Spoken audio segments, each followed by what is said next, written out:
Dia sebenarnya apa yang kita boleh faham adalah lahirnya baginda Nabi SAW itu sendiri adalah tanda kiamat. Itu memang pasti. Jadi segala yang berlaku setelah itu pun adalah tanda kiamat. Termasuklah tanah Arab menghijau ke ataupun Arab Saudi dia ambil benih rumput, dia nak hijaukan dia punya padang pasir ke, itu pun sebenarnya adalah tanda kiamat.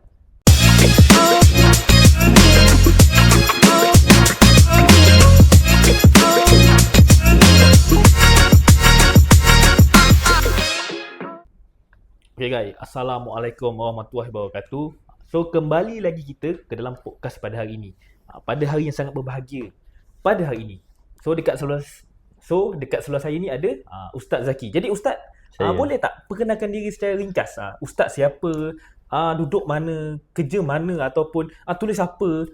Perkenalkan diri Ustaz secara ringkas. Assalamualaikum warahmatullahi wabarakatuh. Nama saya Ustaz Zaki. Nama pena ni lah Zaki Sapu Al-Hafiz. Saya sekarang ni penceramah bebas dekat sekitar satu negeri di selatan lah. Alhamdulillah. Faham. Jadi sekarang ni terlibat dalam penulisan buku. Jadi saya boleh dikatakan penceramah bebas lah. Itu saja. Itu saja. Okey. Untuk pengetahuan anda semua, Ustaz Zaki ada keluarkan buku baru iaitu Kiamat Sudah Dekat. Jadi memandangkan podcast kita pada hari ini bersama Ustaz Zaki, jadi kita akan bercakap lebih banyaklah pasal kiamat tanda-tanda kiamat. So korang yang tengah tengok jangan takut. Bab kiamat jangan takut. Betul Ustaz? Betul. So kita akan pergi pada soalan pertama Ustaz. Yes, silakan. So soalan pertama kita adalah, apa yang membuatkan konsep akhir zaman ni relevan untuk generasi kita sekarang? Lebih-lebih lagi dengan segala perubahan dunia yang sangat cepat ni. Boleh komen sikit Ustaz? Okay, bismillahirrahmanirrahim. Alhamdulillah, wassalatu wassalamu ala rasulillah. Bila kita kata tentang akhir zaman, sebenarnya kita dah memang berada kat akhir zaman. Dan segala yang berlaku pada hari ini, baginda Nabi SAW dah sebutkan dalam banyak hadis. Bahkan ulama kata hadis tentang akhir zaman saja mencapai lebih daripada 2,000. Okay? Lebih daripada 2,000 hadis. Dan sedang kata tentang tanda akhir zaman ni boleh dibahagikan kepada dua sebenarnya. Yang pertama, tanda-tanda kecil. Yang kedua, tanda-tanda besar.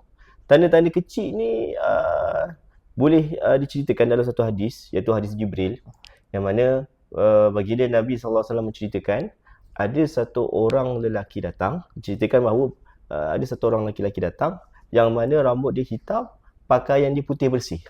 Maka sahabat pelik lah, kalau ikutkan pada pasir ni mesti dah pakaian berdebu kan. Maka dia tanya kepada Nabi SAW tentang iman, tentang Islam, tentang ihsan dan tanda-tanda kiamat.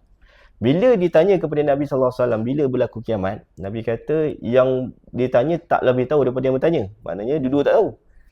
Jadi yang lelaki tadi tanya lagi kepada Nabi SAW, apakah tanda-tandanya? Jadi Nabi SAW memberitahu bahawa tandanya dua, iaitu yang pertama, apabila hamba melahirkan tuan, dan yang kedua, apabila satu orang yang miskin, yang fakir miskin, dia berkaki ayam, tak berkasut, mengembala kambing, mendirikan pula bangunan yang tinggi-tinggi. Macam zaman kita je. Yalah. Kemudian macam dah nampak gambaran ni kan. Itu jawapan kepada relevan ke tidak. Sebab gambaran yang baginda SAW sebut dulu berlaku hari ni. Kemudiannya para sahabat biasalah tanya, khususnya Sayyidina Umar tanya, siapa tu ya Rasulullah? Dia riwayat kata setelah 3 hari baru ditanya kepada Nabi SAW. Maka baginda SAW jawab, itulah dia Jibril mengajarkan kepada kamu tentang agama kamu. Bila dikatakan bahawa mengajarkan kepada kita tentang agama kita, maknanya semua yang ada disebut dalam hadis Jibril. Jadi riwayat itu dipanggil sebagai hadis Jibril lah. Ada tentang rukun iman, rukun Islam, tentang maqam ihsan dan juga tanda-tanda kiamat. Itu adalah makna benda yang penting dalam agama kita. Jadi untuk kita tahu tentang tanda kiamat ni, boleh dikatakan benda yang sangat relevan. Pasal apa relevan? Pasal kita sedang mengalaminya hari ni. Jadi Ustaz, maksudnya memang tanda tu dah wujud lah. Tanda-tanda tu dah wujud lah. Bahkan dikatakan oleh Habib Abu Bakar Adni Al-Masyhur, Habib Abu Bakar Al-Adni Al-Masyhur, seperti dalam kitab Al-Usus wal Mutalaqat, tanda-tanda kecil tu semua dah ada dah. Tinggal kita nak menunggu tanda-tanda besar yang pertama. Boleh bagi contoh tanda-tanda kecil yang dah wujud tu? Tanda-tanda kecil yang dah wujud tu, kata Nabi SAW, akan berlaku tahun-tahun yang penuh dengan penipuan. Tanda-tanda yang apa panggil tahun-tahun penuh dengan penipuan. Dan orang di akhir zaman mencari makan, cari nafkah macam lembu makan rumput. Dia tak peduli halal haram. Okey, faham. Tapi itu satu sudut lah. Kalau kita bahas tentang sudut tahun-tahun penuh penipuan tu pun sebenarnya berapa banyak dah penipuan kita kena tipu ni. Hari-hari rasa. Kita nak percaya kepada susahlah nak sebut kan. Jangan sebut. Kan? Tapi last sekali rupanya dia bukan macam tu. Dia pun yang baru leak baru-baru ni 77 muka surat kan. Ingat boleh percaya. Tak boleh percaya juga. Tak percaya juga. Jadi sebenarnya tahun-tahun penuh penipuan ni kita sedang mengalami. Dan ada lagi hadis yang mana orang yang tak dipercayai kan.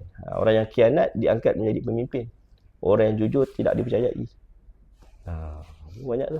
Benda tu berlaku juga zaman sekarang. So kita tak boleh sebut mana-mana nama Okey, kita akan pergi pada soalan ketiga. Di mana soalan ketiga demi soalan adalah dalam banyak-banyak amalan akhir zaman ada yang mengatakan dunia akan penuh dengan fitnah.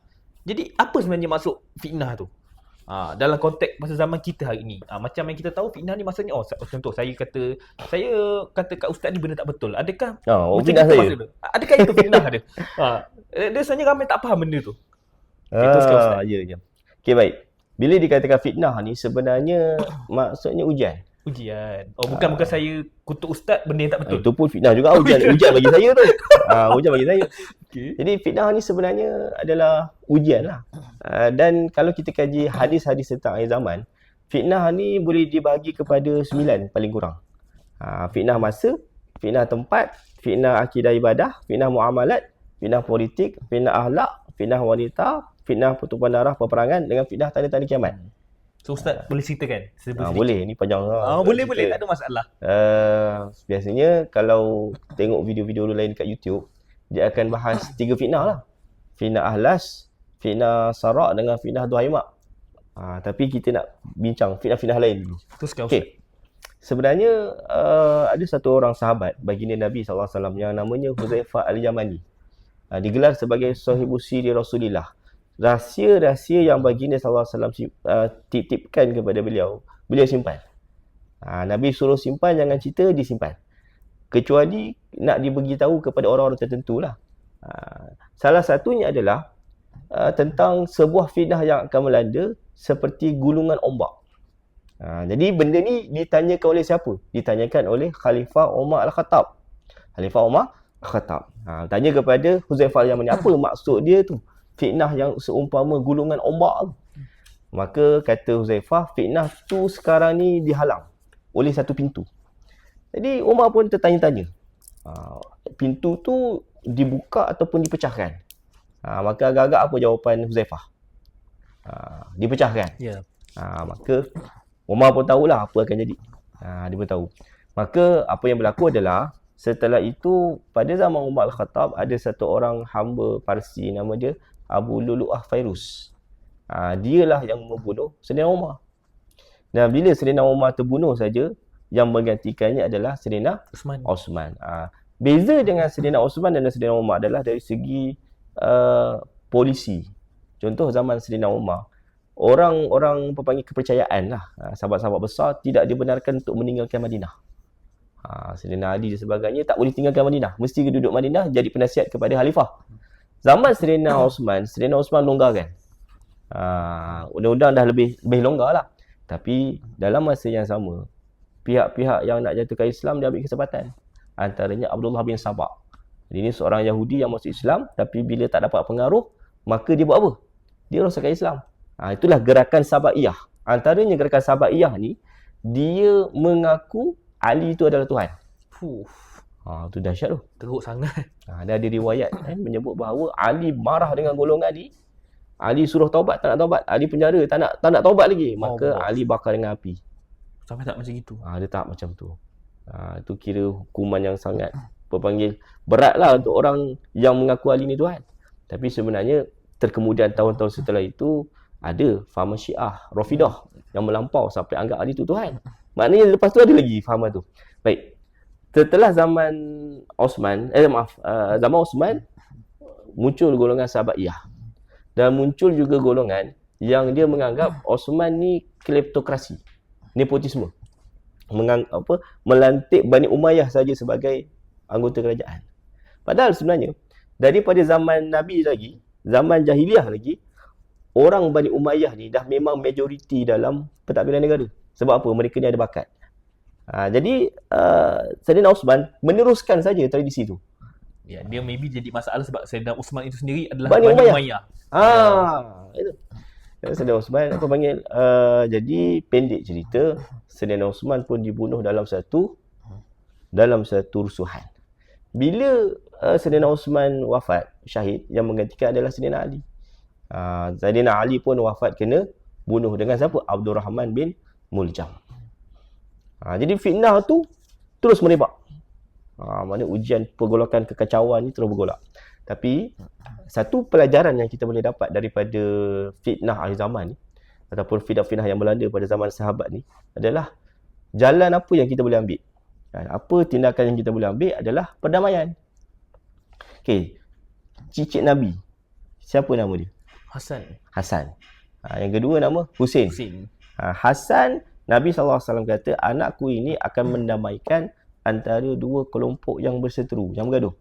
Maka Hasan 6 bulan dia jadi khalifah, kemudian diserahkan tata khalifah tadi kepada Sayyidina Muawiyah bin Abi Sufyan.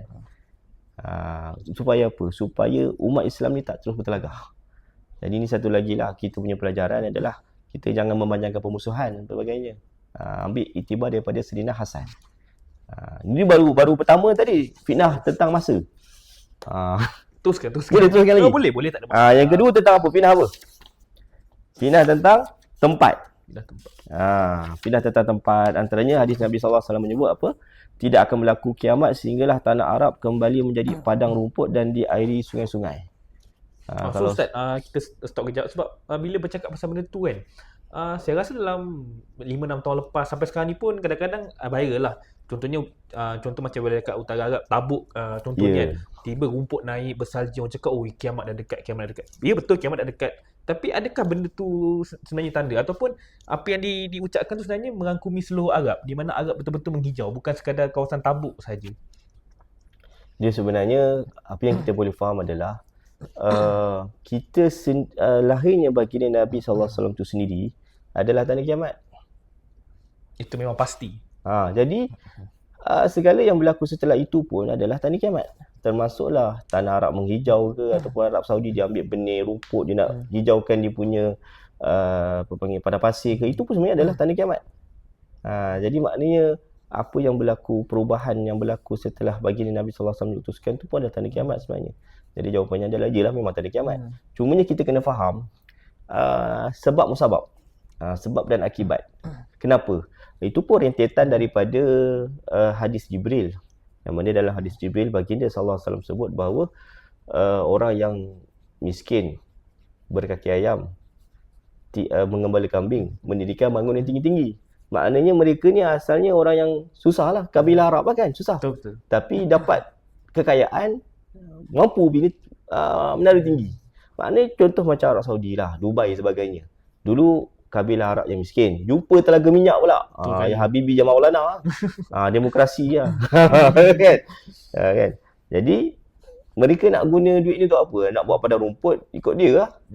Jadi kat situ dia ada kemampuan, dia boleh bangunkan padang rumput, dia buat.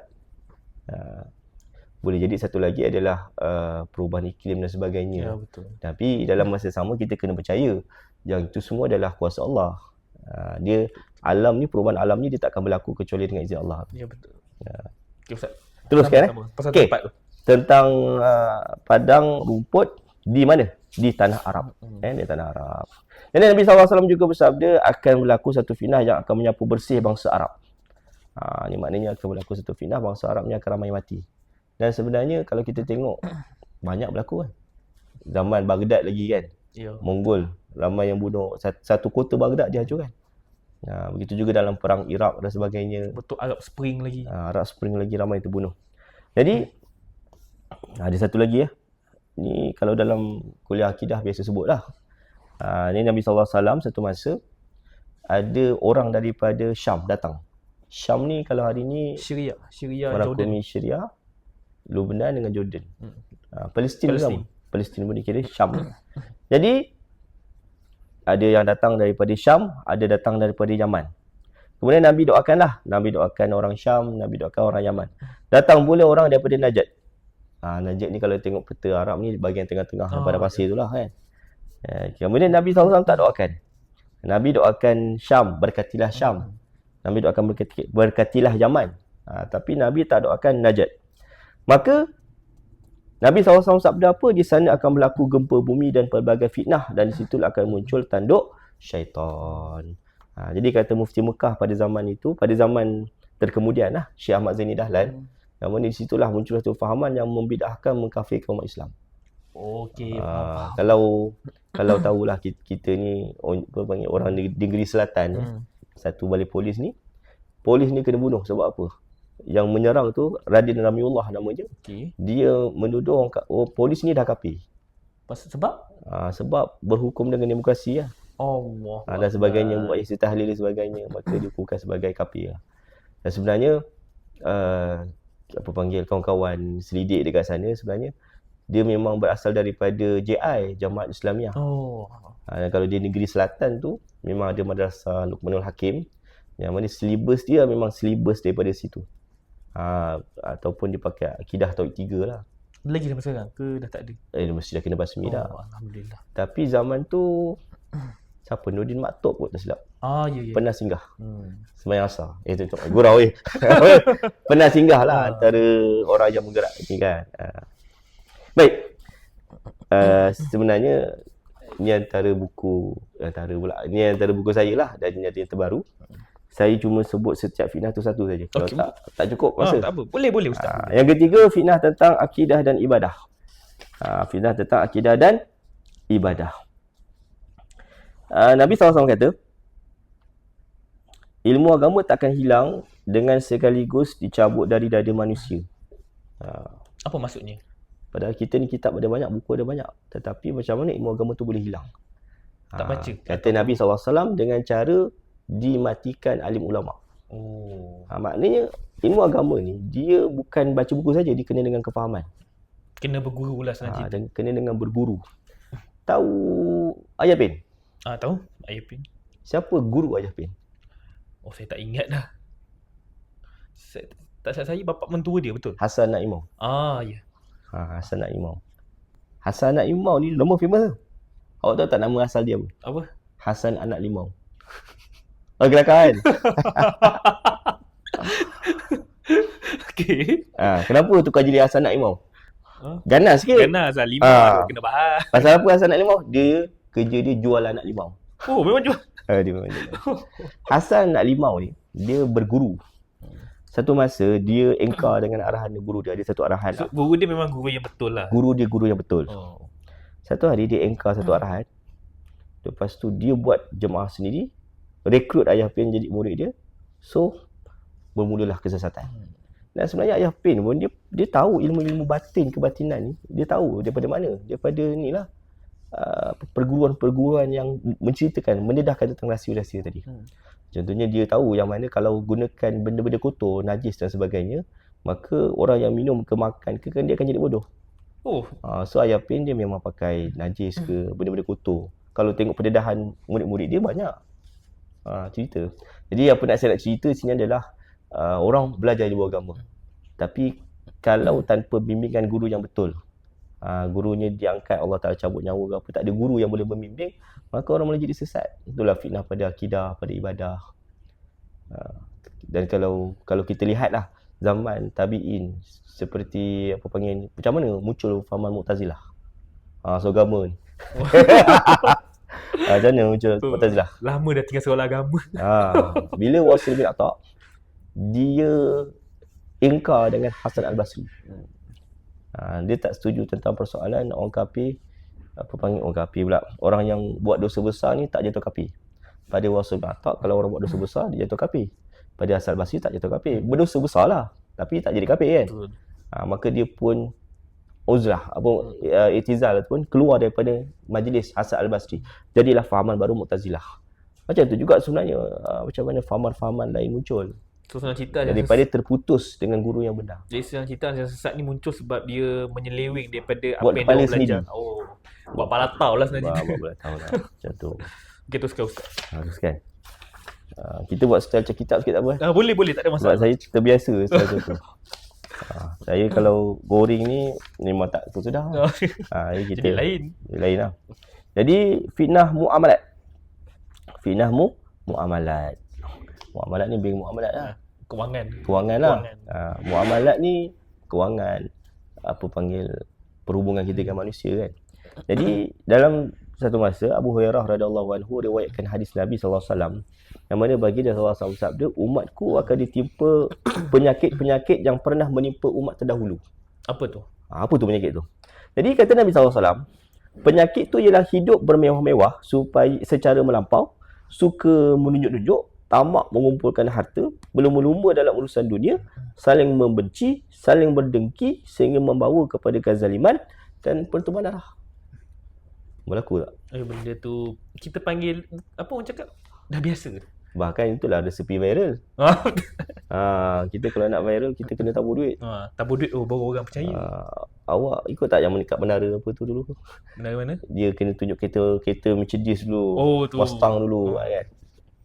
Tu Lalas boleh sebut, tak boleh sebut juga. Jangan. Lalas sewa. Kita jumpa kita di menara kejayaan. Kan? Itu cara dia nak tarik orang macam mana? Ataupun selamat pagi jutawan semua. Selamat pagi jutawan semua. Hari ni tak tahu jadi apa lah. Dengan jadi sawan dah lah. Jadi dia pancing dengan cara menunjuk-nunjuk. Jadi itu satu. Itu yang tak jadi kaya. Yang dah jadi kaya pula gunakan untuk bermewah-mewah.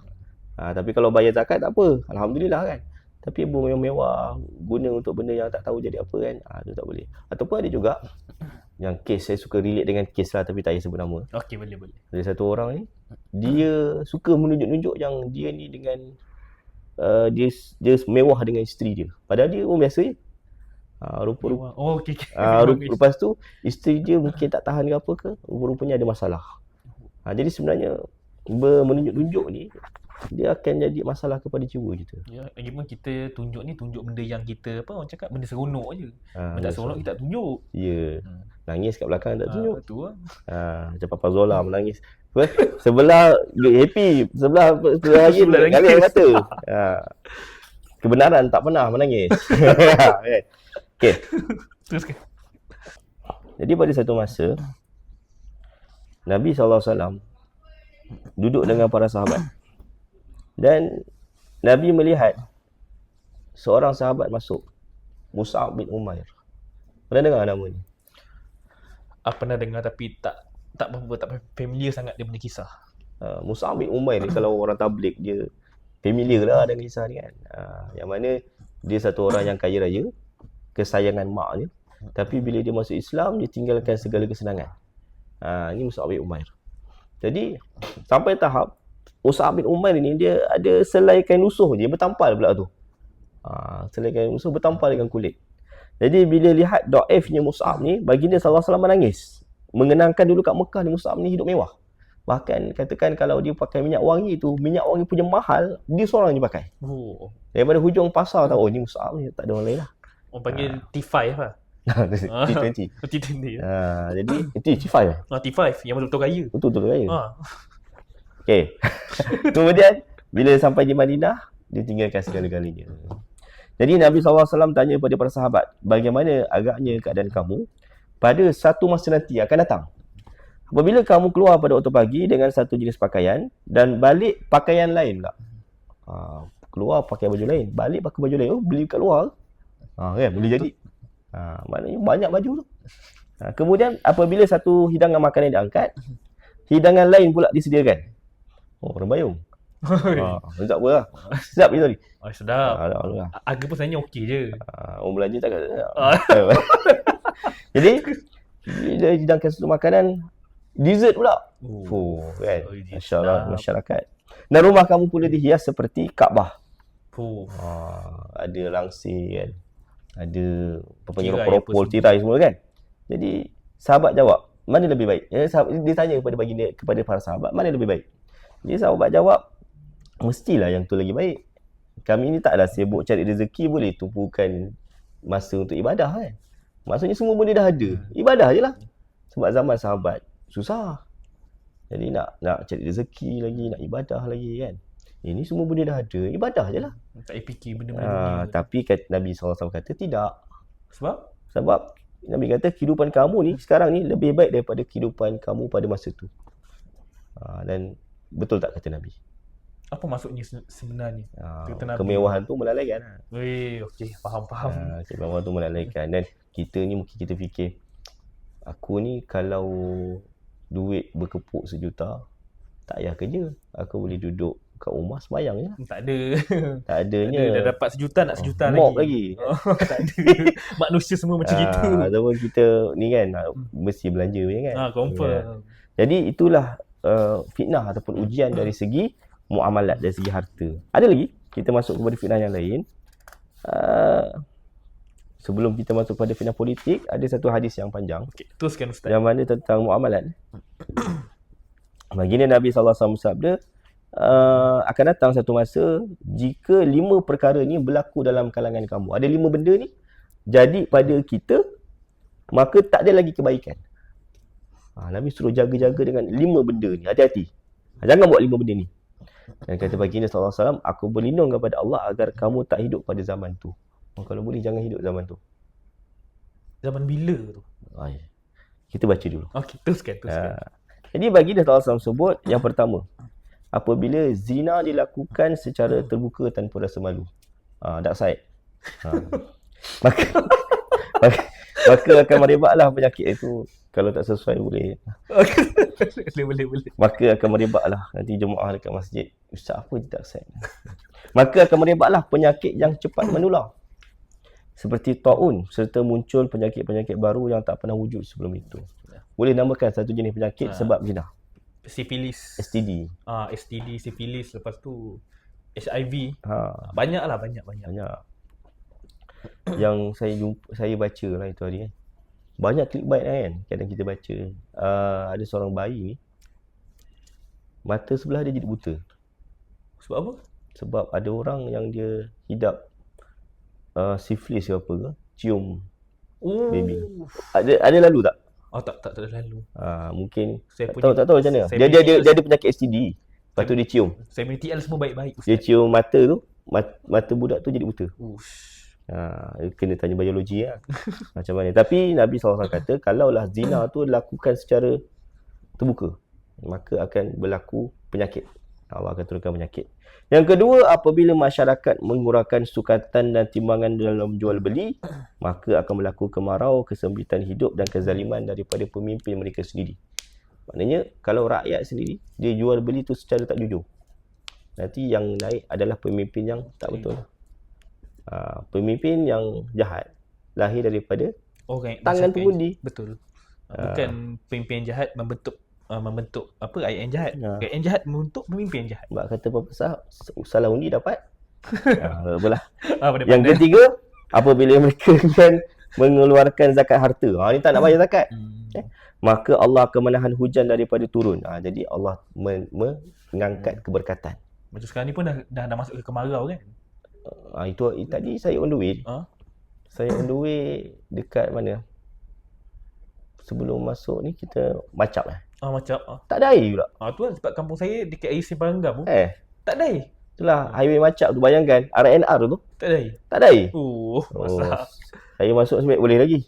Gagah lagi kan. Jadi lepas tu patah balik kereta, ambil air mineral. Selesai. Teruskan. Jadi ditarik keberkatan. Jika bukan kerana binatang-binatang, nescaya hujan langsung tak akan turun. Kerana Allah Ta'ala kasih kepada binatang-binatang ni. Kalau hujan tak turun, binatang mati. Betul. Sebab kita menumpang pula kebaikan. Lepas tu antaranya kalau orang bela kucing ni tu, kata murah rezeki tu. Sebab doa daripada binatang boleh jadi. Baik, yang keempat, apabila mereka memungkiri janji Allah dan Rasulnya, maka Allah akan membenarkan musuh mereka, menguasai mereka dan mengambil sebahagian daripada apa yang dimiliki mereka. Dia tak menjalankan lagi hukum Islam. Kan? Maka Allah Ta'ala akan kalahkan negara tadilah. Yang kelima, Apabila pemimpin-pemimpin mereka tidak melaksanakan hukum Allah dan tak menjadikan Quran sebagai panduan hidup, maka Allah akan menurunkan bencana dalaman yang merosakkan mereka dari dalam.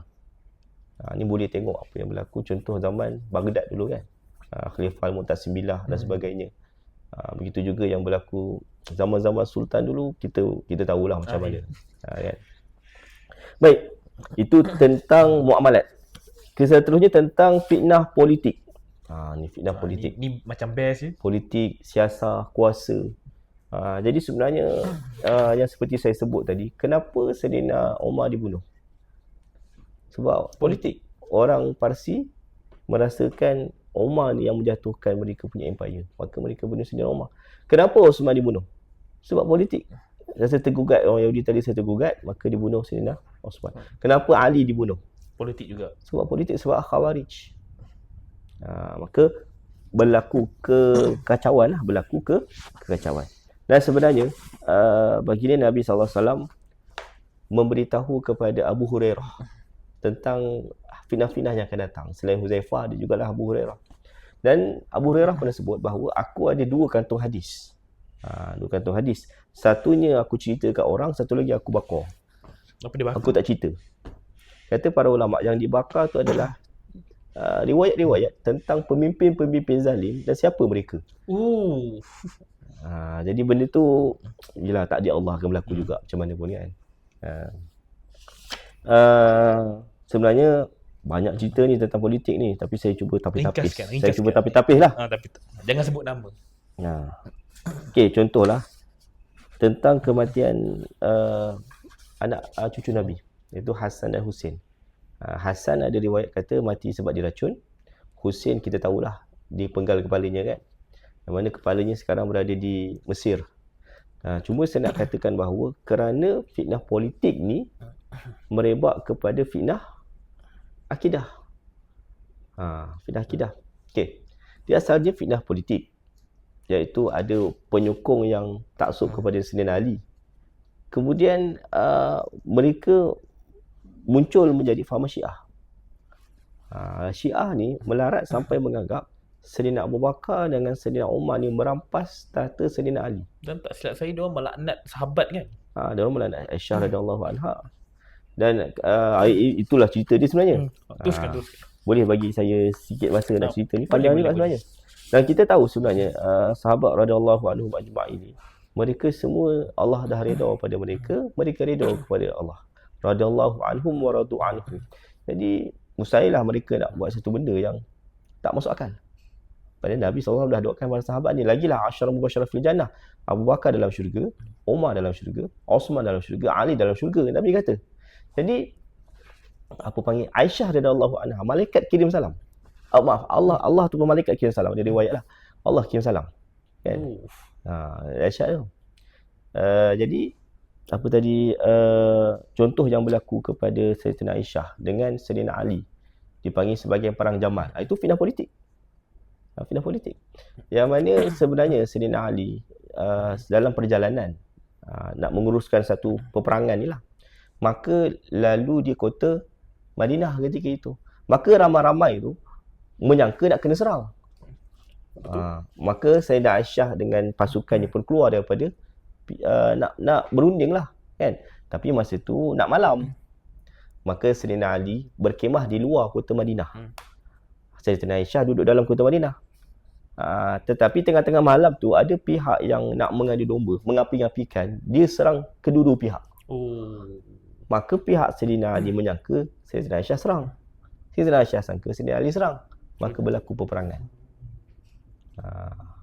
Jadi sebenarnya bukannya Aisyah nak berperang dengan Ali, dan bukan pula Ali nak berperang dengan Aisyah, tidak. Itu tak lebih daripada satu salah faham. Teruk juga fitnah tu. Fitnah politik, fitnah pergaduhan. Dan begitu juga sebenarnya kematian Sayyidina Husain. Yang mana kisah tentang kematian Sayyidina Husain ni termasuklah dalam fitnah politik yang kena difahami mengikut neraca Ahli Sunnah wal Jamaah. Kita Ahli Sunnah wal Jamaah, kita menerima Sayyidina Husain sebagai cucu baginda Nabi SAW. Jadi ada penghormatan yang mana baginda Nabi SAW menyebut Husain minni wa ana min Husain.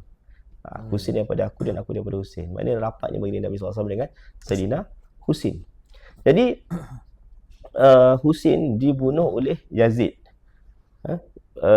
pada tahun setahun kemudian, pada Yazid tahun bin Muawiyah. 61 Hijrah. Yazid bin Muawiyah. Yazid bin Muawiyah. Satu benda yang kita kena faham adalah Yazid ni bukan sahabat. Bapak dia sahabat. Bapaknya sahabat. Dan flashback nanti lambat habis cerita ni. Jangan. Jangan flashback. Ringkaskan. Kita cerita yang tu nanti kalau sempat kita cerita balik. Okay, Yazid ni dia berlaku kekacauan ketika itu. Maka Yazid mengarahkan supaya tentera-tenteranya ni membunuh Sayyidina Husin. Maka terbunuh Sayyidina Husin dan Yazid pun sebenarnya tak lama, 3 tahun saja jadi khalifah. Bila terbunuhnya Husin, penduduk Madinah tak puas hati, maka Abdullah bin Zubair mengisytiharkan diri sebagai khalifah. Maka ada berapa banyak khalifah masa tu? 2. Satu dekat Syam, satu dekat Madinah, betul? Jadi Abdullah bin Zubair ni jadi khalifah. Maka ketika itu yang mengambil alih di Syam adalah Khalifah Abdul Malik bin Marwan. Kenal? Kenal. Yang mana dia kan dulu orang yang minat kepada ilmu, betul? Duduk dengan para alim ulama. Betul. Tapi bila jadi khalifah lain cerita pula kan. Dia dengan dia punya panglima dia Al-Hajjaj. Dia istilah dia panggil decisive lah. Ya. Decisive, dia buat keputusan, dia langgar je. Jadi dia menghantar Al-Hajjaj bin Yusuf As-Saqafi. Dia ni melontar Mekah dengan manjanik sehinggakan sebahagian daripada Kaabah tu rosak. Sampai macam tu sekali. Dan disebutkan bahawa Abdullah bin Zubair dia telah membangunkan Kaabah mengikut susunan yang Nabi SAW pernah bagi tahu. Kaabah ni sebenarnya bukan yang seperti hari ni. Susunan Kaabah maksudnya saiz Kaabah dia yang lagi sebenar. Besar kan? Betul. Dia sampai merakumi yang apa, tempat bulatan tu? Makam Ibrahim. Yang tempat doa apa tu yang bulatan tu? Dia lebih besar daripada yang sekarang lah. Dan Abdullah bin Zubair dia besarkan mengikut yang Nabi SAW bagi tahu. Dan Nabi pernah bagi tahu dengan isteri baginda, kalaulah bukan kerana kaummu ni baru masuk Islam, aku nak pecahkan, aku nak buat balik ikut bagaimana Nabi Ibrahim buat. Tapi mungkin kalau Nabi buat, hati orang Islam ketika itu goyang sebab Kaabah ni kan. Faham. Tapi zaman Abdullah bin Zubair buat betul. Abdullah bin Zubair buat ikut apa panggil susunan yang sebenar zaman Nabi Ibrahim. Datang Hajjaj, runtuhkan. Runtuh semua. Runtuh semua. Itulah yang berlaku. Runtuhnya Kaabah sebab apa? Fitnah politik. Beberapa tahun setelah itu, Imam Malik bin Anas. Imam Malik bin Anas ni zaman Harun Ar-Rasyid tak silap. Betul. Abbasiyah. Betul. Harun Ar-Rasyid. Saya tak pasti. Harun Ar-Rasyid Ar-Rasyid Abbasiyah. Imam Malik bin Anas bukan? Saya tak pasti. Ada satu khalifah lah, saya tak ingat lah. Imam Malik ke imam apa? Satu ulama ni tak silap saya Harun Ar-Rasyid lah. Wallahu alam. Imam Malik zaman Abbasiyah kan? Abbasiyah kan? Kalau salah betul kan lah? Imam Malik dia tanya, nak tak aku oleh Harun Ar-Rasyid, nak tak aku bangunkan Kaabah ni ikut struktur Nabi Ibrahim? Maka apa jawapan Imam Malik? Apa? Kalau awak ditanya, awak kata, buat je lah kan? Ya betul. Tapi Imam Malik ni dia fikir jauh kan? Dia kata, aku tak nak Kaabah ni jadi permainan berkuasa. Jadi permainan penguasa. Bila dia nak runtuhkan, dia runtuhkan. Maknanya zaman Abdullah bin Zubair bangunkan dah. Hajjaj tak suka ke berperang dengan Abdullah, runtuh. Esok tu penguasa yang lain bina semula. Bergaduh, runtuh. Jadi permainan penguasa. Jadi benda tu nak menjaga kesucian tu, kita tak melibatkan, jangan sampai fitnah politik ni berleluasa lah. So kita biarlah kebentuk zaman Nabi macam gitu. Okey, baik. Tak sah sebenarnya kalau cerita ni tanpa membezakan akidah kita ni Ahli Sunnah dengan Syiah. Sebab Husin ni Syiah ni. Bukan, tak semestinya. Bukan. Tak semestinya sebab Husin ni Nabi sebut. Nabi sayang pada Sayyidina Husin. Banyaklah riwayat Nabi sayang pada Sayyidina Husin. Bezanya Ahli Sunnah wal Jamaah, aliran Al-Asy'ariyah dan Al-Maturidiyah dengan fahaman Syiah adalah kita tidak menolak Abu Bakar, Umar. Syiah menolak.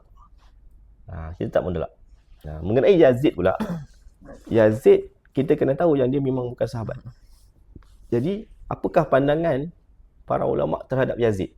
Mana kita tahu Yazid adalah orang yang bertanggungjawab ke atas kematian Husain, betul? Betul. Maka kata Al-Imam Ahmad bin Hanbal, yang mazhab Hanbali, pengasas, katanya seorang mukmin tak sepatutnya menyukai Yazid. Seorang mukmin tak sepatutnya menyukai Yazid. Kalau macam tu, boleh tak kita nak melaknat? Boleh tak kita laknat Yazid? Tak boleh ke boleh? Yang tak tahu. Boleh ke tak boleh? Boleh rasanya. Tak boleh? Tak boleh. Jadi kata Al-Imam Ahmad, melaknat seorang Muslim seperti membunuhnya. Apa maksud laknat? Laknat ni kita doakan, ya Allah matikan dia dalam keadaan kafir, masuk neraka selama-lamanya. Tak boleh lagi tu. Itu maknanya benda paling dahsyat lah kita boleh doakan pada orang laknat. Tapi lahanat sekarang ni itu lagu. Itu lagu tu. Dan katanya lagi, seorang mukmin bukanlah tukang laknat. Jadi kalau dalam hadis sunnah jamaah, memanglah ada pandangan, ada pandangan yang keras terhadap Yazid. Contohnya Maulana Jalaluddin Rumi. Dalam Masnawi dia panggil Yazid jembalang. Jembalang pemakan darah. Bahasa kita hantu lah. Kan? Tapi itu adalah pandangan masing-masing lah. Tapi di sini maknanya dari segi Ahlus Sunnah sendiri tidak menganggap Yazid itu satu yang mulia. Cuma dia seorang khalifah lah. Cuma seorang khalifah yang menumpahkan darah cucu Nabi. Dan kita kena jelas bahawa antara beza lagi Ahlus Sunnah wal Jamaah dengan Syiah adalah yang saya sebutkan tadilah. Kalau Syiah, kenapa dia benci dengan Abu Bakar? Sebab katanya Abu Bakar merampas hak Ali dan Fatimah. Ada satu riwayat yang mana Fatimah radhiyallahu anha datang jumpa Abu Bakar. Abu Bakar ketika itu jadi khalifah. Bapa awak meninggal. Contoh. Hidup lagi? Hidup lagi. Alhamdulillah. Panjang umur. Bapa meninggal. Contoh. Awak akan minta apa? Biasanya akan ditinggalkan harta lah. Itu nombor satu. Harta pusaka. Harta pusaka. Maka bila baginda Nabi SAW wafat, Fatimah radhiyallahu anha jumpa Abu Bakar, bertanya tentang tanah di Fadak dan Khaybar. Ini hadisnya antara yang masyhur. Maka baginda Abu Bakar Siddiq radhiyallahu anhu jawab, Nabi-Nabi tidak meninggalkan harta. Apa yang ditinggalkan menjadi sedekah ataupun pergi ke Baitul Mal. Dan memang ada hadis, para Nabi tidak meninggalkan harta. Jadi Fatimah disebut dalam riwayat Fatimah balik dalam keadaan sedih. Tapi kita faham Fatimah bukannya melawan atau membantah, tidak. Hanyalah sedih sebagai seorang manusia. Tapi dah memang bapaknya Nabi. Tak boleh buat apa. Maknanya memang itulah peraturan dia. Itu adalah aturan dia. Tapi ada juga yang berhujah. Bila saya up status pasal ni, orang berhujah, habis Nabi Sulaiman mewarisi daripada Daud. Tapi kita kena faham, Nabi Daud sendiri dia kerja dan dia makan daripada hasil pekerjaan dia. Nabi Sulaiman, Allah wariskan kerajaan tadi kepada Nabi Sulaiman. Nabi Muhammad SAW sendiri dalam hadis Nabi kata Nabi tidak mewariskan harta.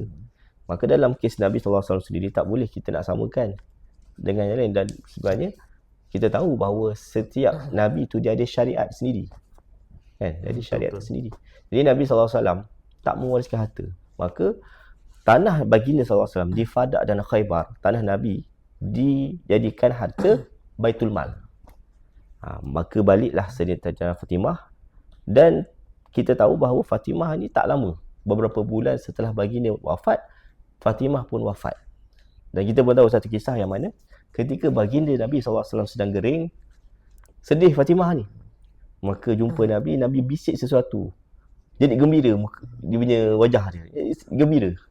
Maka orang tanya kat Fatimah, Nabi bisik apa? Fatimah kata, orang yang pertama menyusuli aku adalah engkau. Kalau kita lah, bapak kita tengah sakit contoh, tak lama lagi kau pula. Takut. Kalau kita terbalik lah. Kita kisah. Daripada happy terus seram lah, luruh jantung kan. Nabi Fatimah ni sayang sungguh kepada baginda Nabi SAW. Tak lama setelah itu Fatimah gering dan datanglah Abu Bakar. Ada riwayat dia. Abu Bakar datang dan Abu Bakar tanya kepada Ali, suami Fatimah, boleh tak aku nak masuk? Ali mesti tahu apa yang berlaku kan. Maka Ali tanya Fatimah, boleh tak Abu Bakar nak masuk? Fatimah izinkan Abu Bakar masuk. Abu Bakar minta maaf dengan Fatimah. Sebab? Ta'aduban. Ta'aduban. Beradab. Dan macam kita lah, tak payahlah bawa memanjangkan isu. Dia walaupun Abu Bakar buat benda betul. Tapi minta maaf tu lebih kepada apa? Berlapang dada. Berlapang dada, dan disebutkan bahawa Fatimah memaafkan. Walau sebenarnya memang tindakan Abu Bakar itu betul. Jadi setelah itu wafatlah Fatimah radhiyallahu anha, dan ada riwayat menyebut bahawa Ali meminta Abu Bakar jadi imam solat jenazah. Kalaulah ada satu orang ni bermusuh dengan bini kita, takkan nak suruh dia jadi imam solat jenazah. Mustahil lah. Silap-silap tak boleh masuk rumah kan. Tapi ni Ali radhiyallahu anhu suruh Abu Bakar jadi imam. Dan ada riwayat sebenarnya Ali bila tahu saja Abu Bakar dibai'ah jadi khalifah, Ali dalam keadaan tak pakai jubah yang sempurna, keluar bai'ah terus. Kemudian dia suruh hamba dia ambilkan jubah kat rumah. Maknanya Ali tak menolak Abu Bakar sebagai khalifah sebenarnya. Itulah ni kalau masuk cerita ni panjang, buka pasal Khulafa' Rasyidun lah. Kan. Baik, teruskan fitnah yang lain. Fitnah yang seterusnya adalah fitnah akhlak. Fitnah akhlak. Nabi SAW sabda bahawa, wahai Rasulullah, adakah kita semua akan binasa sedangkan masih ada orang soleh dalam kalangan kita? Jadi baginda jawab, ya, jika kejahatan sudah berleluasa. Dalam hadis lain, baginda SAW sebut akan ada satu kaum akhir zaman, warnakan rambut mereka dengan warna hitam seperti tembolok burung merpati. Macam merpati punya ni badan.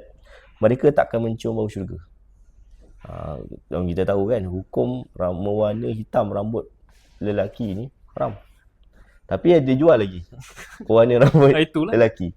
Padahal boleh je colour siapa warna jual? Tu tak tahu. Kan? Padahal boleh je colour warna lain. Contoh pakai inai ke kan. Inai boleh kan. Tapi warnakan hitam tak boleh. Jadi lagi Nabi SAW kata, dalam riwayat lain Nabi SAW kata, hari kiamat takkan berlaku sehinggalah muncul keadaan di mana seorang anak akan menjadi punca kemarahan kedua-dua ibu bapanya. Nampak kau ni kecil, besar kecil je. Kan? Mak bapaknya marah pada anak-anak. Patutnya anak-anak ni menjadi punca kebahagiaan kepada mak bapak. Terbalik pula, jadi punca kemarahan. Dan Nabi kata lagi, hujan yang turun tak membawa kesejukan. Hujan turun, panas, tapi masih rasa panas. Mulalah feel akhir zaman ni. Kita kembali kepada kitab Turas. Mula rasa hujan turun tapi tak rasa sejuk, masih rasa bahang lagi. Cuaca tetap panas sebagai gambaran kurangnya hujan dan perubahan iklim yang luar biasa. Pada waktu itu kata Nabi SAW, orang jahat makin ramai, orang baik makin berkurang. Anak-anak berani melawan ibu bapa tanpa segan, dan orang jahat pula memperlekehkan golongan yang baik. Bukanlah saya nak kata orang yang nampak baik ni memang baik betul. Tak. Tapi kalau nak buat cerita yang viral, mesti kena cerita pasal Ustaz Perogol lah, Imam Majalah Sesat lah, apalah. Mesti memperlekehkan. Tak adalah, tapi macam seolah-olah orang jahat ni berani memperlekehkan orang yang baik. Dan tadi Nabi kata anak-anak berani melawan mak bapak. Sampai tahap apa? Membunuh. Ada main berparang apa semua tu. Berparang. Dia masalahnya, satu ada yang main barang. Yang bukan main barang, sebab berhutang dengan alung pun bunuh mak. Ada satu kes dekat Mesir lah, saya tengok video ni. Hakim bacakan pertuduhan. Engkau bunuh mak engkau, hanya sebab mak kau tak bagi engkau kahwin dengan perempuan kelab malam. Allah. Engkau ni adalah pelajar lulusan agama. Mak kau hafizah Quran, penghafal Quran. Kau bunuh mak kau sebab mak kau tak bagi kahwin dengan perempuan kelab malam. Maknanya anak-anak ni dia berani melawan mak bapak. Itu pun termasuklah daripada hadis Nabi yang mana Nabi kata hamba akan melahirkan tuan. Terbaliknya sistem dunia ni. Jadi itu fitnah tentang akhlak. Banyak sebenarnya. Banyak. Fitnah Banyak. tentang wanita. Macam best. Fitnah wanita ni seperti mana kita tahulah. Yang mana ada satu golongan yang takkan mencium bau syurga, iaitu satu golongan yang berpakaian tetapi seakan-akan telanjang. Zaman dulu tak ada macam tu. Zaman dulu nak beza hamba dengan tuan senang je. Hamba tak cukup kain, tuan Terlebih kain. cukup kain lah. Cukup kain. Lebih kain jual langsir kan. Tapi hari ni tak tahu nak beza tuan ke hamba. Sama. Sama je. Dia berpakaian tetapi seolah-olah telanjang. Kalau ditegur joget lagi. Makin ditegur makin joget. Kan? Menjadi-jadi. Menggeluti. Jadi Nabi SAW kata tidak mencium bau syurga. Ni jangan sentuh banyak sangat nanti kena kita. Bahaya. Baik, seterusnya fitnah pertumpahan darah dan peperangan. Ni kalau masuk ni apa semua ceritalah. Kan yang paling popular sekali adalah tentang apa panggil? Malhamah Kubra. Malhamah Kubra. Yang ni tentang satu peperangan yang melibatkan orang kafir dengan orang Islam. Orang kafir dengan orang Islam. Yang mana peperangan itu berlaku, kata baginda Nabi SAW, tidak pernah disaksikan peperangan yang sedahsyat itu. Dan satu fakta menarik yang mana dituliskan oleh Al-Fadhil Ustaz Muhadir Haji Jul dalam kitab dia Kronologi Tanda-Tanda Kiamat, tak silap saya nama kitabnya. Ustaz Muhadir menyebut dalam tulisan dia, peperangan tu berlaku secara persenjataan tradisional. Faham tak? Pakai lembing, pakai pedang, pakai panah, perisai kan. Jadi kalau kita ambil pandangan yang ini, kalaulah berlaku World War 3 tu bukan Malhamah Kubra lah. Oh, gitu. Betul tak? Kalau berlaku lah. Kalau berlaku. Kita berkalau-kalau. Kata kena tanya Aiman Rashidan lah kan. Kalau berlaku, mesti akan pakai nuklear. Senjata jet ke apa panggil Sugoi. Bukan Sugoi Apa nama? Sukhoi. Sukhoi. Sugoi lain. Sukhoi. Sukhoi. Jet peluang berjuang semua kan. Mesti akan pakai persenjataan moden. Tapi Malhamah Kubra ni, menurut Al-Fadhil Ustaz Muhadir, menggunakan senjata tradisional. Kenapa sampai disimpulkan pandangan itu? Kenapa? Teknologi sudah tiada. Bila Perang Dunia Kedua terjadi, habislah teknologi. Itu namanya penggorengan. Dia sebenarnya dalil daripada hadis. Tapi tak apa, satu cubaan yang baik. Dalil dia adalah Nabi sebut pakai pedang. Cuba disebutkan bahawa nanti Konstantinia akan ditawan, dan apabila ketika mereka menggantung perisai atau pedang mereka pada pokok-pokok, terdengar bahawa Dajjal dah keluar, maka mereka pun berpatah balik ke Baitul Maqdis. Maknanya masa tu pakai perisai ke pakai pedang. Dan Nabi ada sebut bahawa akan ni diutuskan 10 penunggang kuda terbaik. Kalau boleh aku boleh sebutkan nama mereka, nama kabilah mereka. Tukang kuda.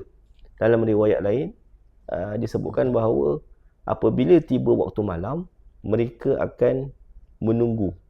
Maknanya berundur. Peperangan hanya berlaku pada waktu siang. Dia nak tanya, perang sekarang ni ada ke kenal siang malam? Tak ada. Asal ada masa. Pakai yang Google tu lah. Kalau tak pakai Google, pakai drone kan. Mana kenal siang malam? Tak ada. Jadi lagi boleh serang. atas sebab-sebab tadilah mengambil kira hadis-hadis berkaitan tentang persenjataan kan. Maka disimpulkan bahawa Malhamah Kubra tu berlaku ketika tak ada lagi teknologi canggih lah. Jadi sebenarnya kalaulah orang bertanya tentang World War 3 ni Malhamah Kubra ke Dajjal ke apa ke, jawapan dia senang je. Kita belum tentu lagi jumpa Dajjal tu. Jadi apa yang lebih patut kita tekankan adalah amal ibadah kita. Yalah, orang sekarang ni pun duk kalut Dajjal. Dia sebenarnya kalut tentang Dajjal ni dari zaman sahabat lagi. Bahkan diceritakan bahawa baginda Nabi SAW bila bercerita tentang Dajjal, sahabat kata seolah-olah Dajjal ni sedang bersembunyi di belakang kebun, bila-bila masa akan datang. Punya mendebarkan tentang Dajjal. Dan Nabi kata tidaklah setiap Nabi mereka akan cerita tentang umatnya tentang Dajjal. Jadi memang wajar sebenarnya risau tentang Dajjal. Cumanya risau tentang Dajjal tapi tak buat persediaan. Dia buat persediaan, tapi dia buat persediaan nak join tentu Imam Mahdi. Tentu Imam Mahdi. Syarikat. Tentu Imam Mahdi tu sebenarnya satu niat yang suci. Cuma ramai yang ambil kesempatan. Sebab apa? Sebab tak ada ilmu. Siapa Imam Mahdi? Tak tahu. Arabi Quraisy. Ahlu Baiti. Orang Arab pure Quraisy, ahli bait Nabi SAW. Masalahnya yang mengaku Imam Mahdi ni, contoh yang dianggap sebagai Imam Mahdi, Muhammad bin Suhaimi. Tak boleh. Siapa yang panggil dia Imam Mahdi? Abu Ya Asy'ari, pengasas gerakan Al-Arqam. Ini boleh sebut sebab apa? Bahkan menjadi fardu kifayah lah nak sebut sebab dah difatwakan sebagai sesat. Dan dia kata, itu Imam Mahdi tu. Padahal meninggal lah gurunya. Masih dianggap Imam Mahdi. Kalau satu orang dia anggap seorang ni Imam Mahdi, orang tu mati dah, dia panggil lagi Imam Mahdi. Bahkan dia kata nanti dia ni akan hidup balik jadi Imam Mahdi. Maka itu adalah satu gerakan yang sesat. Tak make sense. Dan baru-baru ni dalam konferen JAKIM, dan saya pun sebenarnya adalah tajuk, saya ada terbit satu paper, menang Alhamdulillah, best paper. Power. Best paper akademik, walaupun saya bukan pensyarah ke apa, saja-saja tulis paper. Sebab rumah saya pensyarah. Rumah saya pensyarah, Manar Muhammad. Doakan dia dapat kontrak lah insyaAllah. Okay. Yang mana saya buat satu tajuk, iaitu penyebaran ajaran sesat The Ahmadi melalui platform TikTok. Awak buka TikTok sekarang, awak tengok dekat live, search pasal The Ahmadi, akan ada orang yang promote The Ahmadi. Dan video tentang The Ahmadi pun banyak dekat TikTok. Apa The Ahmadi ni? The Ahmadi ni ada satu orang nama dia Abdullah Hashim. Dia mengaku dialah Imam Mahdi daripada sekalian Imam Mahdi. Dia lagi sesat di atas sesat. Lagi teruk. Dia luar negara punya. Dia mak dia Mesir. Dia ada keturunan Mesir, dia ada keturunan orang putih. Dia punya fahaman ni dah bertapak dekat Johor. Maklumat terbaru lah. Ini maklumat eksklusif lah. Guru Takmir tahu. Dah bertapak dekat Johor. Jadi termasuk di antara 10 ajaran sesat yang top dekat Johor. Allahumma salli ala Muhammad, Negeri Selatan. Allah. Minta maaf. Boleh potong? Tak apa. Boleh. Okay. Dia ajaran The Ahmadi. Dia mengaku dia adalah Imam Mahdi yang kedua. Imam Mahdi yang tu kan sesat di atas sesat. Jadi macam kembali kepada persoalan tadi, ramai orang nak jadi tentera Imam Mahdi. Tapi kalau kita bacalah, Masya Allah, kitab-kitab turas para ulama tu susun, yang jadi tentera Imam Mahdi ni aulia. Yang jadi tentera Imam Mahdi ni aulia. Maknanya amalnya bukan kaleng-kaleng lah. Orang biasa tak boleh lah. Yang pendosa macam kita susah lah sikit. Pendosa macam kita ni susah sikit lah. Tapi kita ni sentiasa mengharapkan rahmat Allah. Betul. Rahmat Allah. Lepas tu pula, nak jadi wali tak boleh minta jadi wali. Siapa yang nak jadi wali takkan jadi wali. Siapa yang jadi syekh takkan jadi syekh. Faham tak? Faham. Dia aku nak jadi wali. Dia takkan jadi wali sampai bila. Dia kena rasa aku ni hamba Allah. Tak ada apa. Allah nak angkat jadi wali lah. But in that way, nak jadi tentera Imam Mahdi ni, first of all, kita kena tahu bahawa hanya Allah yang tahu bila Imam Mahdi ni keluar. So, in a way, kita beramal soleh. Kalau Allah Ta'ala pilih, Allah pilih. Sebab dalam satu riwayat bahawa Allah Ta'ala perbaiki keadaan Imam Mahdi ni dalam satu malam. Dan esoknya dia bersedia untuk memimpin umat. Maknanya Allah itu pilihan Allah lah. Faham. So Ustaz, ada lagi pasal fitnah? Yang terakhir sekali adalah tentang fitnah tanda-tanda kiamat. Fitnah tanda-tanda kiamat. Bila sebut tentang fitnah tanda-tanda kiamat ni, obvious lah cerita tentang apa yang menunjukkan kiamat dah dekat. Antaranya adalah baginda Nabi SAW sabda, bukanlah kemarau itu apabila kamu tak menerima hujan, tetapi kemarau itu adalah apabila kamu menerima hujan dan terus menerima hujan namun bumi tidak menumbuhkan apa-apa. Dicabut keberkatan hujan tadi. Hujan turun tapi tandus. Masih panas lagi. Betul tak? So Ustaz, tadi kita cerita pasal fitnah akhir zaman yang merupakan tanda-tanda akhir zaman. So sekarang ni saya nak tanya, macam mana kita boleh bezakan tanda-tanda akhir zaman ni dengan ramalan palsu ataupun teori konspirasi. Contoh teori konspirasi, ada yang kata itulah, kata inilah, ada yang kata teori konspirasi itu adalah ilmu fitan. So macam mana kita nak membezakan antara kedua-duanya? Atau maksudnya sama je? Dia sebenarnya ada perbezaan. Ilmu fitan berasaskan ilmu pengetahuan, berdalilkan daripada Quran, Sunnah, kitab para ulama, pandangan para ulama. Teori konspirasi nama pun teori. Mungkin pandangan peribadi, hipotesis dan sebagainya yang belum dibuktikan kan. Jadi nak bezakannya adalah nak tahu mana satu pandangan yang betul, mana ilmu fitan yang kita kena pegang. Jadi mudah saja kita mengikut fatwa. Boleh. Bak kata pepatah, fatwa memayungi umat. Jadi contoh, pernah tak dengar tentang ajaran mimpi terakhir Masitah? Pernah dengar. Itu orang Sabah. Saya pun tak ingat sangat lah tu. Di bawah Bayu. Itu cerita lama kan? Itu cerita lama. Itu zaman itu zaman-zaman Covid tak silap. Okey. Pernah dengar. Zaman ni dia kata akan jatuh bom lah apa semua, perang semua kan. Jadi benda tu mimpi ni kita tahu dia terbagi pada 3. Kata Al-Imam Abu Hamid Al-Ghazali dalam kitabnya Ihya Ulumuddin. Yang pertama, mimpi sebagai mainan tidur. Yang kedua, mimpi daripada setan.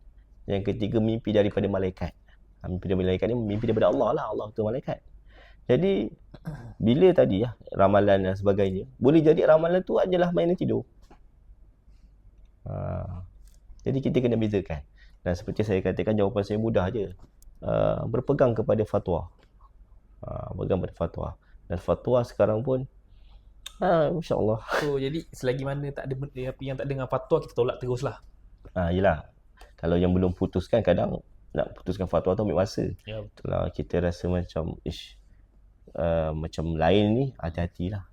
Baru-baru ni saya dengar ada ajaran sesat baru dekat Rawang. Negeri lain tak apa sebut. Saya baru baca tadi pukul 1 pagi 1 petang tadi. Baru skedul. Dia jela kereta daripada skedul. Jadi dia mengaku Rasul, dan antara ciri-ciri orang yang jalan sesat ni adalah dia akan putuskan silaturahim keluarga murid dia. Saya rasa macam semua jalan sesat macam gitu kan, dia punya style dia. Beza dengan tarikat Mu'tabar. Jadi antara ciri-cirinya itulah dia akan mengikut hawa nafsu. Ramalan yang tak berasas ni mostly daripada jalan sesat lah. Kan? Contoh macam Al-Arqam kan. Al-Arqam ni well known lah jalan sesat. Kenapa dia jalan sesat? Sebab dia mengaku guru dia siapa nama? Muhammad bin Suhaimi. Abdullah bin Suhaimi. Muhammad bin Suhaimi. Betul. Sebagai Imam Mahdi. Buya Syari pula dia mengaku dia lah pemuda Bani Tamim. Kan? Kemudian Abu Syari ni pula dia lagi banyak ramalan-ramalan dia. Yang mana dia kata dia akan jadi Perdana Menteri Malaysia. Awak pernah dengar? Kita pernah dengar. Cari buku Tersungkur di Pintu Syurga. Dalam tu ada cerita lah. Saya dulu masa saya kecil, saya nak baca buku tu, bapak saya tak bagi. Dia bagi buku motivasi. Benda biasa. Jeng. Dia tak apalah, mungkin nak menyelamatkan. So Ustaz, kita pergi pada soalan seterusnya. Okey. Ada yang mengatakan perubahan iklim, contoh macam bencana macam gempa, tsunami apa semua tu kan, adalah tanda-tanda akhir zaman. So adakah bencana alam ni dan perubahan cuaca yang ekstrim ni ada kaitan dengan ramalan ni atau dengan tanda-tanda akhir zaman? Ataupun benda tu ada sekadar satu bentuk apa ni? Geologi. Macam mana Ustaz? Jadi sebenarnya memang ada disebut bahawa akan berlaku gempa di timur, di barat dan di Jazirah Arab. Maka banyaknya gempa ni pun sebenarnya termasuklah petanda kiamat. Yang mana kalau kita faham daripada sudut common sense, kan? Meja ni baru ke lama? Meja lama Patutlah nak jatuh. 3 tahun lepas. Contohlah kan. Bumi dia dah lama dah. Berbilion tahun. So bila dikatakan akhir zaman, maknanya dia apa? Akhir bumi. Nak expired lah. Maka benda nak expired memang bergegor lah kan. Macam tu. Jadi common sense. So bila dah akhir berlaku banyak gempa. Tu. So memang betul lah bencana alam tu adalah salah satu tanda akhir zaman. Tanda akhir zaman. Dalam masa sama kita jangan paranoid. Ya. Sebab bila cerita tentang tanda kiamat ni, sebolehnya saya tak nak cerita straight. Saya biasakan straight dengan benda-benda relax, santai-santai sikit supaya orang tak hilang harapan. Sebab dulu kat sekolah agama, ustazah cerita direct, takut supaya nangis. Fokus UPSR, PMR. Ni fly je kerja. Okey, kita ke soalan yang seterusnya. Jika benar akhir zaman ni makin hampir, apakah yang seharusnya kita lakukan sebagai persiapan dari segi rohani dan duniawi? Adakah kita sekarang ni kita kena bersiap jadi penentu Imam Mahdi, ataupun ada setengah orang aku takut nak kiamat ni, aku nak beribadat je, aku tak nak kerja. Ini semua dunia. Ke sampai tahap macam gitu? Ataupun kita jalankan je fungsi kita sebagai khalifah dan sebagai hamba Allah? Khalifah ban tu. Ini bagus, soalan yang sangat bagus. Dalam Naqsyabandi ada satu konsep yang panggil sebagai khalwah fil jalwah, iaitu kita hidup di tengah-tengah masyarakat tetapi kita ingat Allah dalam setiap helaan nafas kita. Maknanya ingat Allah ni tak semestinya kita duduk dekat hutan ke dekat gua, tak. Kita kat mana-mana saja kita ingat Allah, sebenarnya boleh. Kita boleh ingat Allah. Maknanya kita teruskan kehidupan kita tapi dalam masa sama kita jadikan agama ni nombor satu. Dia buat kata pepatah panggil dunia di tangan, di hati jangan. Okey. Tu. Biasa selalu sebut tu. Dan kemudiannya ada satu wasiat yang disebut oleh Al-Habib Abu Bakar Al-Adani Al-Masyhur, yang mana ada tiga perkara yang kita kena jaga. Yang pertama dipanggil sebagai talaki. Yang kedua taroki. Yang ketiga tawaki. Talaki ni maknanya kita menuntut ilmu. Macam mana kita nak selamat akhir zaman kalau kita tak mengaji? Syiah tu apa? Khawarij tu apa? Fahaman sesat tu apa? Ahli sunnah jamaah tu apa? Asy'ariyah Maturidah tu apa? Kita tak tahu. Macam mana kita nak selamat? Jadi yang pertamanya kita kena mengaji. Mengaji pula dengan guru yang betul lah. Guru yang mursyid. Guru yang mursyid lah. Dahsyat lah istilah Gen Z ni. Tak main sebut je. Guru mursyid ni dia antara ciri-ciri guru mursyid adalah dia tak nak dia tak boleh menolak murid. Dia akan menerima. Pukul 1 pagi awak datang rumah, kalau saya tutup pintu. Tapi guru mursyid dia akan buka pintu, dia akan layankan murid. Sebab tu setengah orang dia nak lari daripada benda tu.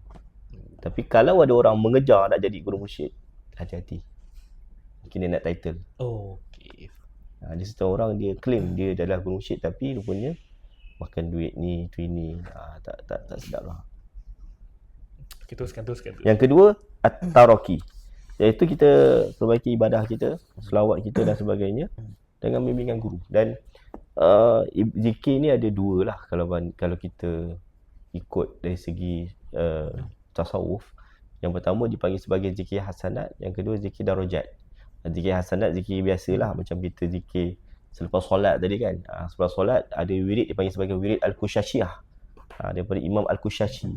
Yang mana selepas solat kita istighfar 3 kali, la ilaha illallah wa syarikalah 3 kali, Allahumma ajirni minan nar 3 kali, Allahumma antas salam, lepas tu Fatihah, ayat kursi 3 kali subhanallah, 33 subhanallah, 33 alhamdulillah, 33 Allahu akbar. Lepas tu doa. Betul?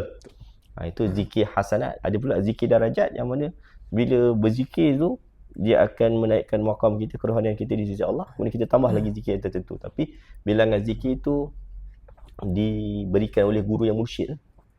Tapi terlalu detail. Nak mudahnya banyak selawat je. Selawat pada ringkas, selawat Jibril. Allahumma salli ala Muhammad wa ala ali Muhammad wasallim. Ataupun sallallahu ala Muhammad. Itu paling ringkas. Sallallahu. Untuk ingat. Paling ringkas sallallahu ala Muhammad, sallallahu ala Muhammad, sallallahu ala Muhammad. Itu namanya selawat Jibril. Jadi banyakkan selawat lah. Yang ketiga dipanggil sebagai tawaki, iaitu menjaga diri daripada maksiat. Sebab apa? Maksiat menghitamkan hati. Betul. Jadi itulah dia. Sampingan perkara sampingan. Bila anak muda ni macam mana pun dia nak jadi pasangan yang baik, betul tak? Betul. Dia nak cari awet pun mungkin bila nak kahwin dia cari yang elok kan. Betul. Maka nak baca doa apa? Yang ni menarik, Ini menarik. Menarik. Bacalah doa Rabbana atina fid dunya hasanah wa fil akhirati hasanah wa qina azabannar. Okey, ulang lagi ustaz bagi semua dengar. Rabbana atina fid dunya hasanah wa fil akhirati hasanah wa qina azabannar. Amin. Dah hafal doa ni? InsyaAllah hafal. Ini doa standard. Hafal doa ni kan? Hafal. Jangan tinggal. Jangan tinggal doa tu. Kita ingatkan hasanah mana ni? Sayyidina Ali radhiyallahu anhu apabila mentafsirkan ayat Quran, wa minhum may yaqulu rabbana atina fid dunya hasanah wa fil akhirati hasanah qina azabannar ulaika lahum nasibun mimma kasabu wallahu sari'ul hisab. Di Sayyidina Ali radhiyallahu anhu tafsirkan hasanah, kebaikan. Hasanah maknanya kebaikan, bukan awik nama hasanah. Ya Allah, kurniakan aku hasanah, kebaikan di dunia, dan hasanah, kebaikan di akhirat, dan lindungi aku daripada api neraka. Qina azabannar, annar kan. Jadi Sayyidina Ali radhiyallahu anhu tafsirkan hasanah di dunia itu adalah isteri yang solehah. Hasanah di akhirat adalah bidadari syurga. Dan azabannar adalah perempuan jahat. Neraka. Yalah. Perempuan yang jahat, dia akan membuatkan kehidupan seorang lelaki seperti neraka. Hancur. Untuk backup, macam tu juga lelaki boleh membuatkan kehidupan seorang perempuan sebagai neraka. Hancur juga. Jadi jangan tinggalkan doa tadilah Rabbana atina fid dunya hasanah wa fil akhirati hasanah. Dia ringkas tu doa tu, tapi sebenarnya makna dia mendalam. So Ustaz, kita pergi kepada soalan terakhir sebelum kita tutup. So soalan kita adalah, apakah makna bangkitnya umat yang benar dalam akhir zaman? Dan diorang ni siapa sebenarnya? Dan apa yang membezakan mereka ni dengan yang lain? Jadi bila dikatakan bangkitnya umat yang benar dalam konteks akhir zaman tu, maknanya satu kelompok yang akan sentiasa berjuang. Misalnya dalam satu hadis baginda Nabi SAW sabda, akan ada sentiasa satu golongan yang akan berjuang, yang mana mereka takkan merasa lemah dengan orang yang mengalahkan mereka, yang menindas mereka. Maka ditanya kepada Nabi SAW, siapa tu? Maka baginda SAW menyebut mereka bila ditanya di mana mereka, Nabi kata di Baitul Maqdis dan sekitarnya. Betul? Jadi merujuk kepada kiamat, merujuk kepada akhir zaman dan sebagainya. Nantinya Imam Mahdi bersama pasukan tenteranya akan menjadikan Baitul Maqdis, Palestin, sebagai markas. Itulah bangkitnya satu kelompok yang benar. Tapi pertamanya kita kena tahulah Imam Mahdi yang betul tu siapa. Nak jadi kelompok yang benar tu macam mana. Sebelum kita nak bercita-cita ataupun berharap menjadi tentera Imam Mahdi, kenal Imam Mahdi dulu siapa. Boleh tak kita cerita sikit? Boleh, silakan. Pertamanya kita kena tahu, memang terdapat hadis daripada baginda Nabi SAW yang mana Imam Mahdi tu namanya Muhammad bin Abdullah. Sebab apa? Nabi kata namanya seperti nama aku, nama bapaknya seperti nama bapak aku. Maknanya Muhammad bin Abdullah. Dan lagi Imam Mahdi ni lelaki Arab. Maka Muhammad bin Suhaimi bukanlah. Nama pun bukan. Tapi masalahnya Al-Arkam ni, dia buat satu penipuan yang dia kata apa? Yang dia kata namanya Muhammad bin Abdullah As-Suhaimi. Boleh pula gitu. Tukar nama. Padahal bila cek memang nama dia Muhammad bin Suhaimi. Jadi nama Imam Mahdi betul adalah Muhammad bin Abdullah. Begitu juga ajaran sesat The Ahmadi. The Ahmadi, Religion of Peace and Love. Yang mengasaskan dia nama Abdullah Hashim. Nama lain. Imam Mahdi pertama pula Ahmad Hasan. Nama lain tu. Maka dia kata ikut aku lah. Kan? Jadi sebenarnya ajaran sesat ni dia adalah kumpulan hawa nafsu. Ikut dia lah dia nak ini kan. Dan disebut bahawa Imam Mahdi akan membebaskan Baitul Muqaddis, Al-Aqsa, daripada penjajahan dan sebagainya. Dan ada pandangan mengatakan Imam Mahdi lahir di Madinah. Ada pula kata di Andalusia. Spanyol tu. Ada kata lahir di Maghribi. Tapi pandangan yang lebih kuat adalah di Madinah. Dan dikatakan bahawa Imam Mahdi dahinya luas, giginya teratur, hidungnya mancung dan matanya bercelak seperti baginda Nabi SAW. Wajahnya berseri bak bintang, warna kulitnya serupa dengan bangsa Arab, tapi tubuhnya lebih dekat kepada Bani Israel. Dan Imam Mahdi ni memakai serban serta ada tanda di bahu seperti tanda khatamun nubuwah pada bahu Nabi SAW. Dan sebab itulah ada juga pandangan, ada juga yang habis berdoa dia akan sebut lah kan, ada setengah orang dia akan setengah berdoa, ya Allah utuskanlah kepada kami Imam Mahdi. Pernah dengar tak orang doa macam tak? Pernah dengar lagi. Rajinkan lagi. Datang majlis-majlis. Kadang-kadang ada doa macam tu. Sebab apa?